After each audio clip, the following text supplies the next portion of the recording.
Hi, hello, నమస్తే. నేను Nagina. Welcome to multi task ma'am channel. ఇలా మిమ్మల్ని పలకరించి చాలా రోజులైపోయిందండి. ఐ హోప్ అందరూ కూడాను బాగున్నారు. అలానే బాగుండాలి అని కూడా కోరుకుంటాను.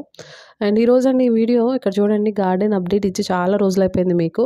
ప్రస్తుతం ఇలా ఉంది. ఇలా ఎందుకు ఉంది అంటే, నేను గార్డెన్ రెనోవేషన్ చేసి 3.5 ఇయర్స్ అయిపోయిందండి ఆల్మోస్ట్. సో ప్రస్తుతం నేను మళ్ళీ గార్డెన్ని రెనోవేషన్ చేస్తున్నాను.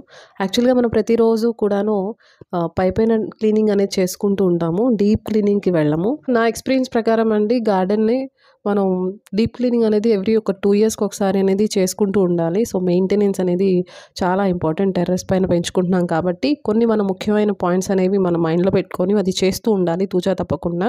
సో అది నేను ఇప్పుడు మళ్ళీ డీప్ క్లీనింగ్ అనేది స్టార్ట్ చేశాను.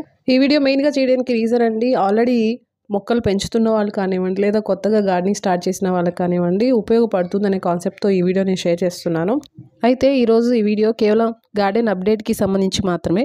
బట్ నెక్స్ట్ వీడియో అంటే రేపటి వీడియోలో మీకు సైడ్ వాల్స్కి సంబంధించి ఎలాంటి కేర్ తీసుకోవాలి అనే దాని గురించి నా ఎక్స్పీరియన్స్ మీకు రేపటి వీడియోలో మీకు షేర్ చేసుకుంటాను.